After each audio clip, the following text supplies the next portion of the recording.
Greetings, and welcome back to the KindGM podcast. I'm your host, Chris. And I am your other host, Anastasios.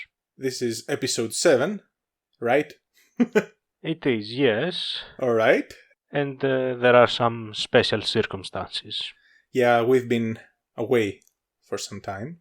So let's just jump right into it. So, what are those special circumstances you've been talking about? I think that everyone knows all about it. You might have heard that there's a bit of a specific disease going around. And so far all the episodes were recorded up close. We were meeting in Chris's house or my house, and we recorded it together. But we didn't really want to risk it this time. Not that, either of us has the virus, but there was absolutely no need to try anything. Yeah, since we are responsible citizens, Exactly. we decided to protect both of our families. And since the podcast isn't, let's call it, a business that is essential, we decided to put it aside for a month or two until we both had the necessary equipment to record from each other's house. Yeah, this is, we're trying to do it online. I bought a new microphone, and we'll see how it all goes down. Yeah. Hopefully the sound will be better. This is what I'm trying to achieve with this. Since we were recording using one microphone, there was more noise and stuff, but hopefully if both microphones have the same quality, the quality of the podcast overall will increase, since we'll be recording in different files. Yeah. Which is pretty much the default when you're recording a podcast. We were working with what we had. Yeah, exactly. And speaking of the virus, since yesterday we have been in lockdown. Not really a happy occasion, but yeah, cases in Greece have been picking up speed the past few weeks, and especially in our town. So, for example, in Thessaloniki, the vice capital, I guess you could say the second capital of Greece, a month before there were no cases, like 0 cases, and 1 month later it got full lockdown. It's getting like 500 cases, 800 cases daily, which is a lot compared to the population of the city and of Greece overall. That's a lot. Yeah. Anyway, but to be honest, first of all, this was something I had predicted, because overall, this is a secret between us. Greeks, in general, do not have social responsibility. This thing as a concept doesn't exist here. I think it's the same everywhere, to be honest. The lack of it in general, yeah, this is a problem. This is a modern society problem. But it varies in places. In Greece, its lack is monumental.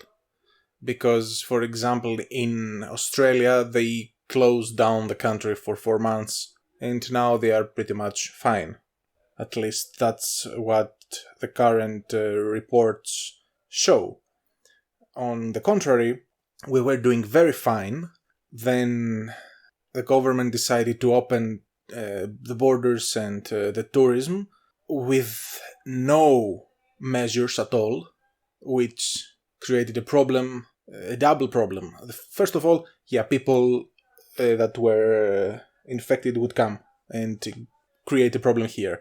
The second problem is that when you see that your government not giving a damn about the situation and caring only for the economy, you immediately become disincentivized.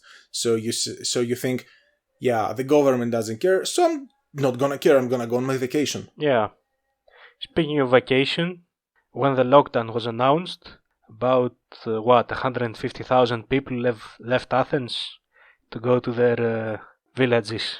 Yeah, this is another issue. I was going to go to that, but first we have the whole September to November saga. Yeah.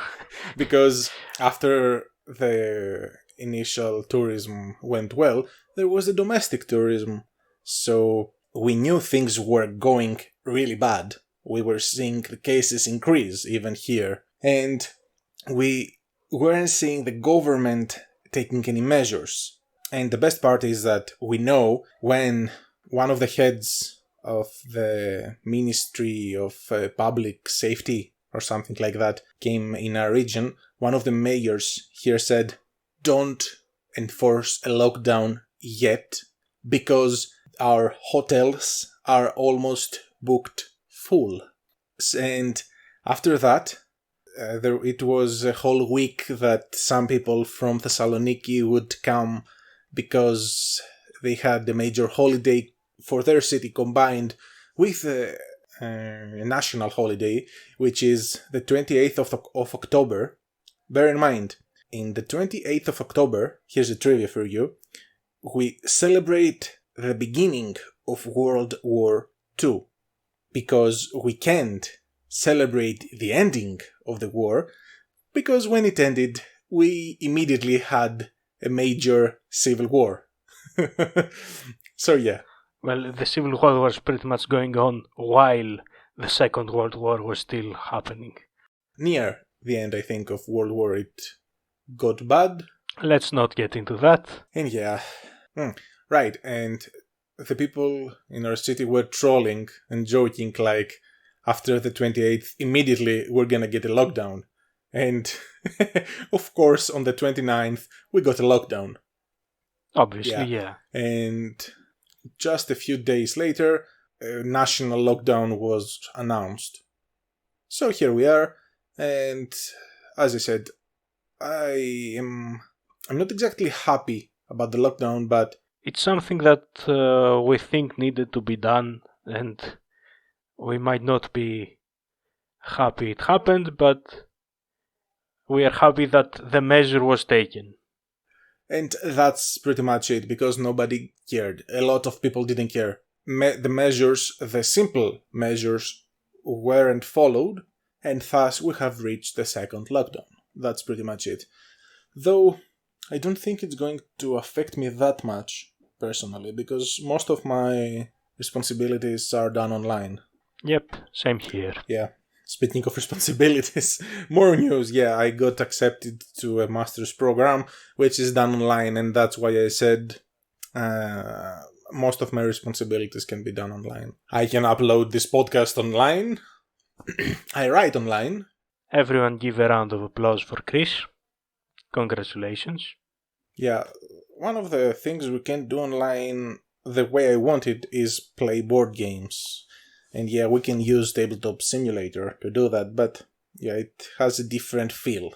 True. I mean, it's a different thing to hold those Necrons in your hands than moving them with a mouse. Speaking of Necrons, we actually played some Warhammer 40k. Yeah. Twice. Yeah, it was nice. And also, it was on a clutch, actually, right before the lockdown.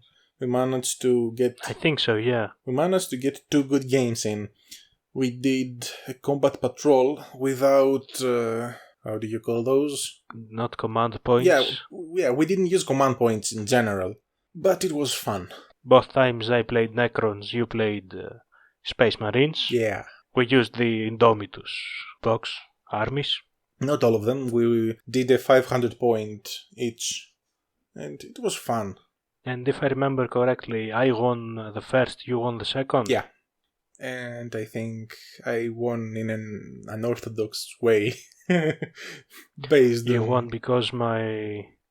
what's he called? The Necron Overlord missed his Tachyon arrow.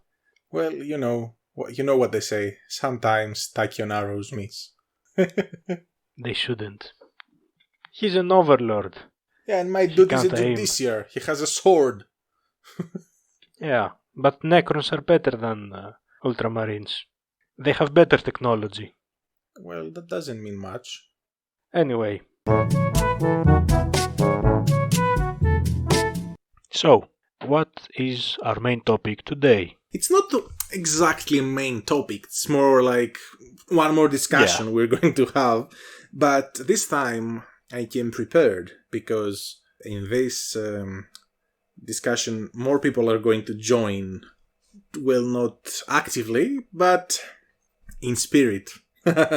So I had this topic actually came from one of my random questions I make on Twitter sometimes. And my question on Twitter turned into a poll, and I said, what is your ideal group size? Since Twitter doesn't allow a lot of options, I had to go with 4, which is the maximum. And option 1 was 1 to 2. Option 2 was 3 to 4. Option 3 was 5 to 6. And the last option was 7 plus. I know I could have done it in many different ways, but this was what I came up with in the 10 seconds I thought of the options. And I think there were a lot of votes. A lot of people participated in the poll, and not just by voting, but also by commenting, because a lot of people said that since the options didn't actually fit them, they just commented their preferred group size and also gave some very, very interesting reasons. But before we move to the results of the poll, why don't we talk about it in a more general sense?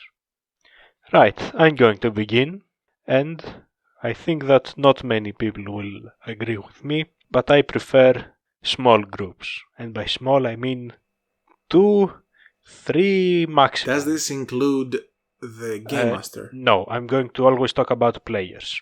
2 players, right? Maybe 3, and I even like 1.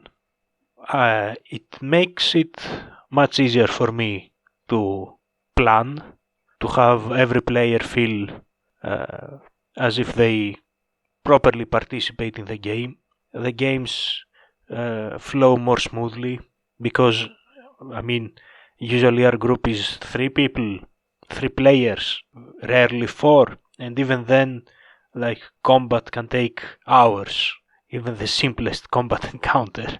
So, with more people, by the time your turn comes again, you have forgotten what you did the last time. And obviously it's much easier in terms of role-playing as well.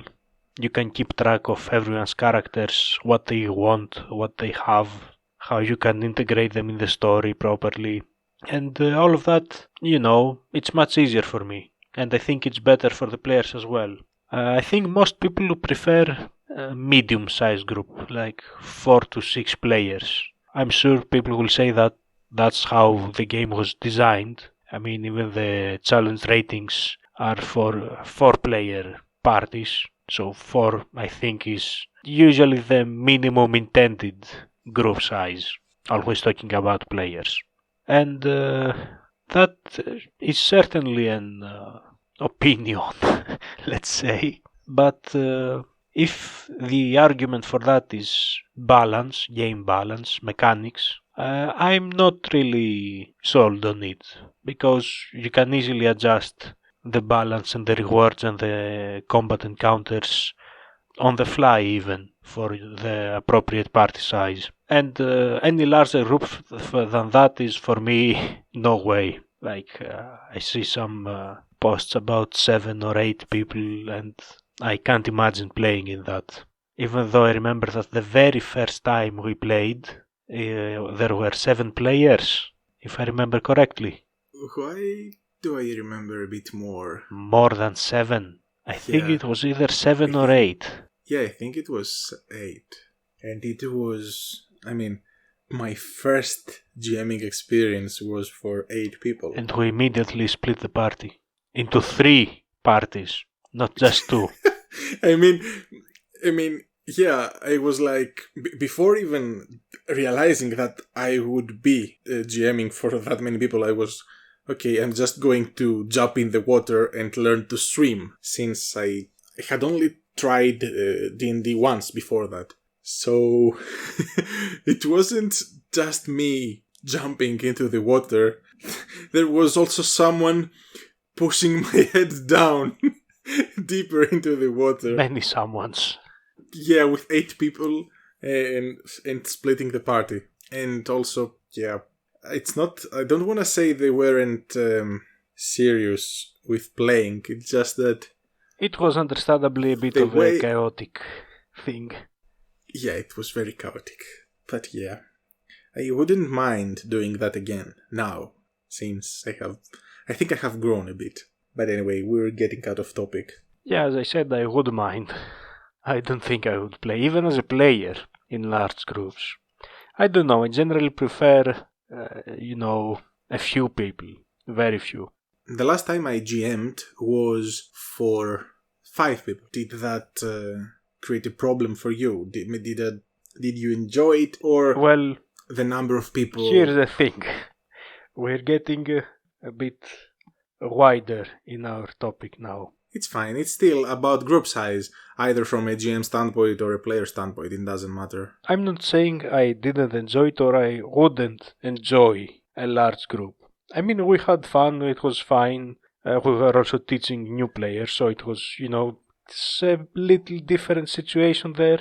Oh no, wait, that was when I was GMing. I mixed up. I mean, no, you didn't mix up, because there were new players in there as well. I mean, one guy had played before, but they just told him to roll the dice, and he was just doing that, so he was playing actually for the first time and in 5th edition. And the other guy was a bit experienced, but never had played 5th edition before, I think. Yeah, I think I remember what you're referring to now. Anyway, yeah, what I was saying is that it's not that I didn't enjoy it, or that I would not enjoy playing in a larger group. It's that I would enjoy more a smaller group. I think you have more fun. You have a better connection with the others, that sort of thing. Let me ask you a question that is going to delve a bit deeper.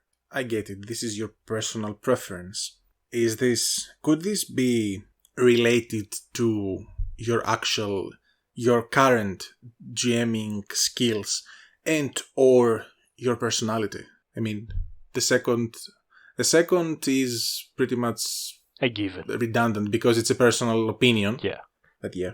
So just answer the GMing skills. I would say it does factor into it, but not really that much. It's more that I don't consider myself like a very talented GM or something. And I do, as I said earlier, fewer people means that it's easier to prepare and it's easier to give more attention to everyone. But I think it's more like my personality, as you said. I'm not very social, so it also plays a role into that.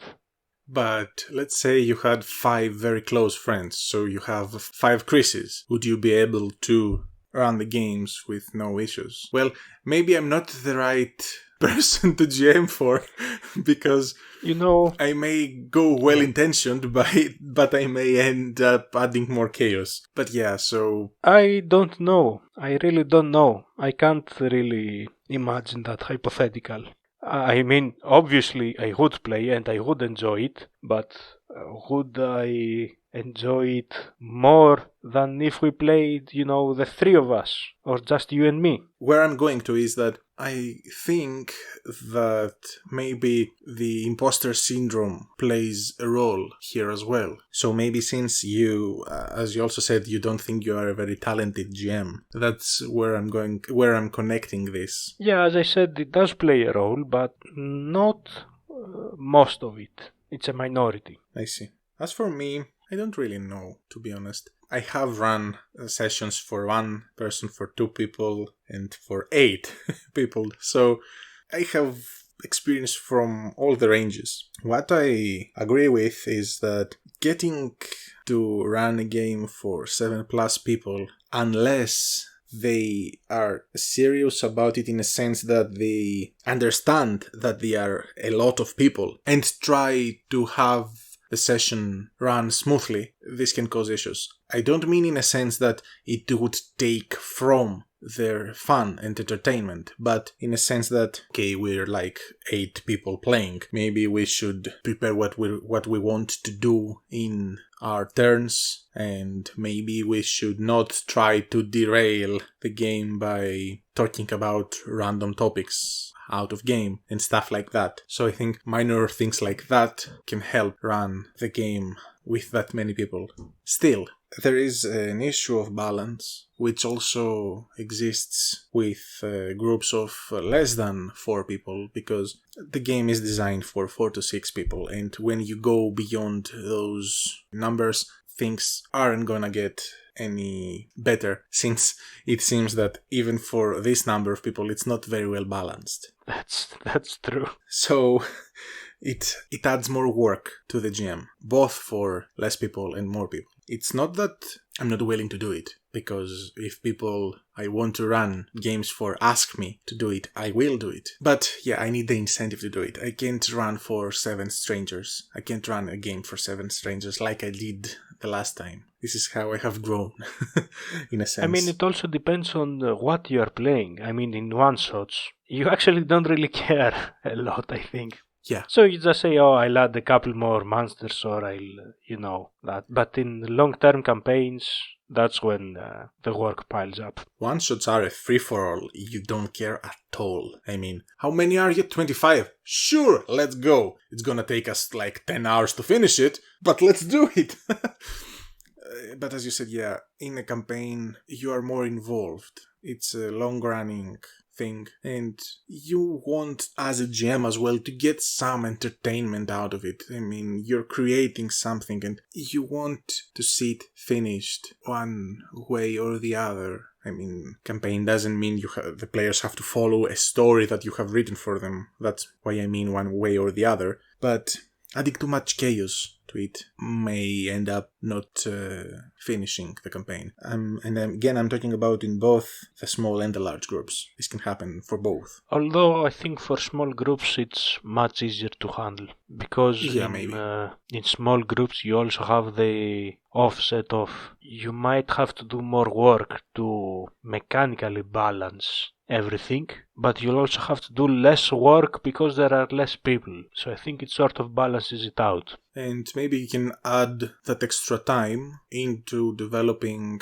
the stories for the characters, maybe. But anyway, I think my final opinion is going to be, I think 4 to 5 people are the best for me right now. I'm going to say the following. I think for me the best size is 2 players. Yes. I think that not many people will agree with me, which we will also see as a result of the poll that you mentioned earlier. But for me, I think 3 is also fine, but 2 is the best. 1 is also fine, but 1 is a special sort of case and has other issues. It's very, very different, because with 1 player there are no fallbacks, let's say. You have to be way more careful.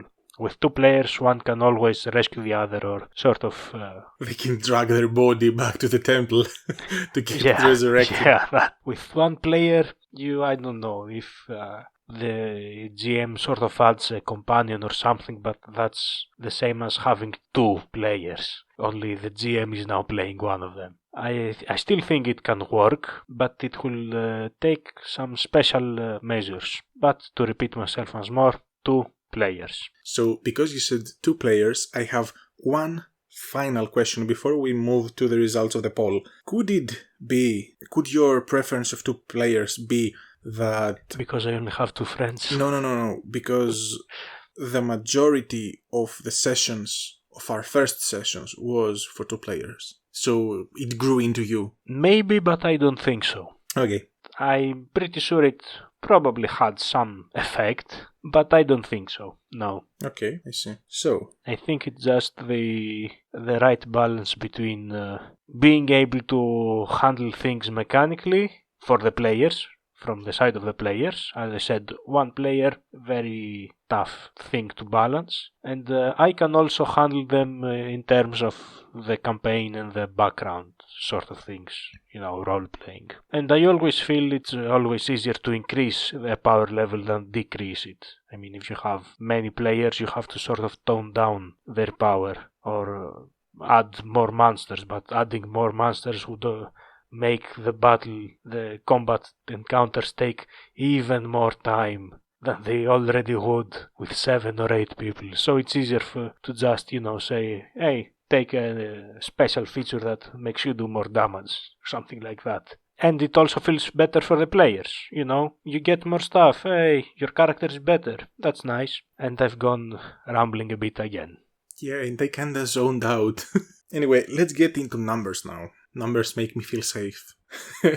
So, the numbers, Chris, what do they mean? So, the people who voted on the poll were 2,095, which is something that blew my mind. And there were a ton of comments. I don't remember how many of them there were, but it sparked a lot of conversation between people who commented on the tweet. And now, of the people who voted, 1.7, which is around 36 people, voted that their preferred group size is 1 to 2 players. The poll was meant for players. The numbers are for players. So 36 people and you like 1 to 2 players. Next we have 53.8, which is roughly 1,127 people who prefer 3 to 4 players. Then we have 42%, which is around 880, that prefer 5 to 6. And then we have a 2.5%, which is around 52, that prefer 7 plus players. Now, before I move to the comments, I want to make a few notes. One note is that a lot of people wanted to vote for 4 to 5 players, and this option wasn't available, so they voted either 3 to 4 or 5 to 6. But I think it wasn't a ton of them. People commented that they preferred 4 to 5 people, so I don't think it skews the results that much. My second note is that technically more people prefer 7 plus players than 1 to 2 players. Now, as for comments, as I said, some people commented which they prefer, and 42 people said they like 4 to 5 players. 5 people said they prefer 3 to 5 players, and there were also some comments about 2 to 4, 6 to 8, and 4 to 7. These 3 groups got 1 comment each. However, the most interesting comments were the following. There were people that mentioned that they prefer a number of players, but they add more than their ideal number when they form a group, because they take into consideration players who may not be able to join in a session. There were 9 people actually who commented this, and that was very interesting to me, at least, because since we didn't have a lot of players until now, we couldn't say, hey, this guy isn't going to come, so we'll just play the 3 of us. Because when we played with 2 or 3 players, it wasn't that easy to just say, yeah, they're not gonna play today. But having a preferred size of 4 to 5 people, and then adding +2 in a group, just to take into consideration people not being able to attend, is very interesting. What do you think? It is certainly a way to sort of take into account the fact that people won't always be able to make it. But I'm going to offer the following counter-argument. If you play with 2 or 3 people, it will be much easier to coordinate and thus have less people not show up. And obviously, people might say there are emergencies, or I know people who say they will come and don't come because they get bored or whatever. But in my opinion, if people can't be trusted to show up when they say they do, why do you even bother with them, playing with them on a consistent basis? Well, maybe because since their preferred size is 4 people, 4 to 6 people, already scheduling isn't easy. As easy as with 2 to 3 that people. was So what I was going to move on to. so the reason is this, I think. They add more people to be able to enjoy group size they like. Yeah, that's certainly a fine idea. This is somewhat similar with playing a West Marches style campaign, because what the idea in West Marches is that you have a GM or GMs and they don't schedule the games. The players get together, create groups, and decide to play a session, and then talk to the GM, and if the GM can play that time, they say, okay, let's do it. At least this is the very, very, very basic idea. Well, it's done, I think it's done better. I'm not gonna say it's done better or worse, because the campaign then gets very different than usual campaigns. So you can't really compare after this organization part. But let's move to another idea we got in the comments. So one comment mentioned that they have different numbers for online and in-person groups. So they prefer less people online, 3 to 4 players, and more IRL, 5 to 6. See, that's strange to me, because I would expect the opposite. More people online and less IRL. Well, I think it's easier to coordinate people IRL.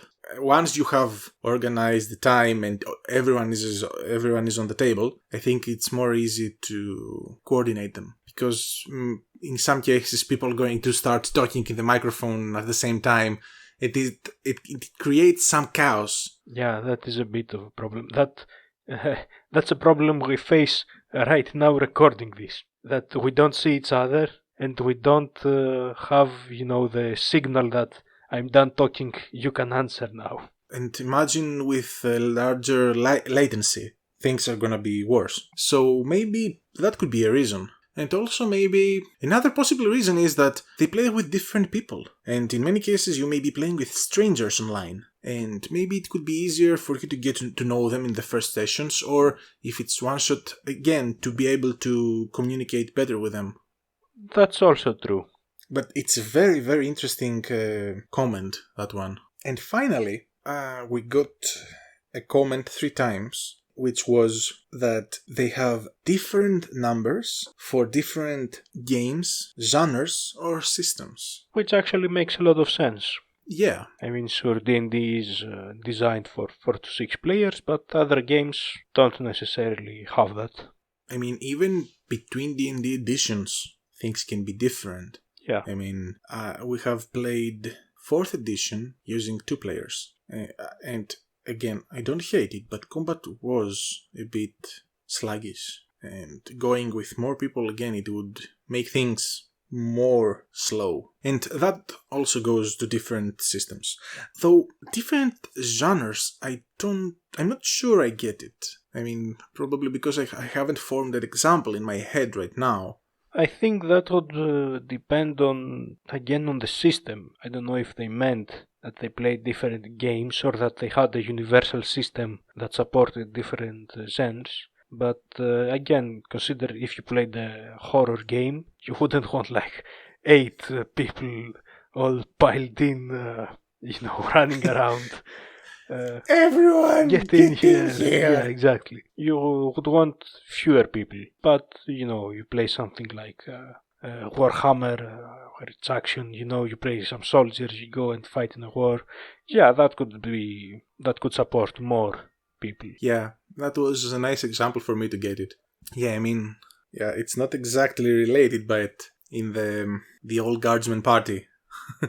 Didn't they go over hundreds of characters in the beginning? And there were quite a few of players as well. And they were playing only War, one of the Warhammer 40,000 systems. Yeah. And I think that's all for the main topic. It's very interesting to check out the tweets. I'm going to have the tweet linked below if you like to check it out yourselves. And in general, I think that's all. We're not going to have any of the other segments this time for various reasons. One is that, we've talked quite a bit in the first part of the podcast. We had a lot of catching up to do. And also, I want to first check out how things are gonna be with the new recording setup. And thirdly, I don't want to make things that difficult for our new editor. Which is me. Anastasios, because I have... We will see. Yeah. You are an intern in the podcast editing business. We'll see how things go. I did edit, I think, a couple of the first ones. You had... you did some initial editing. You removed a lot of dead parts, a lot of noise and stuff. But I always wanted to do the editing, but I can see it now. I can't really catch up with everything. Plus, my computer is half dead, and that's also one of the reasons we don't really know how the computer is going to handle this. So it seems now that it's recording fine, but then I will have to press stop and save. And in the save part, I just hope it won't explode. Yeah, that's it for today's episode. Thank you for listening. Please leave a like, subscribe if you're listening this on YouTube, subscribe if you're listening this on your favorite podcasting app. If you have a question or an idea or a topic you would like us to talk about, please leave them as a comment or send it at podcast.thekngm@gmail.com. And also, as well, if you want to say what's the group size you prefer, leave it as a comment as well. Yeah, if you didn't have make sure to also check out the blog, which is the main hub of everything we do. Articles go there, links to YouTube videos, to the podcast, everything is there. Maps, I need to upload some of them as well. If you like what we do, either here or on YouTube or on the blog, and you want to support us, you can do this by joining the Patreon page. There you will find some extra content, you can be part of the community, and again, I don't know when this will go up, but I have an interesting idea I'll be implementing soon on Patreon. And I think that's all. Probably. So, until next time, have fun. Have fun.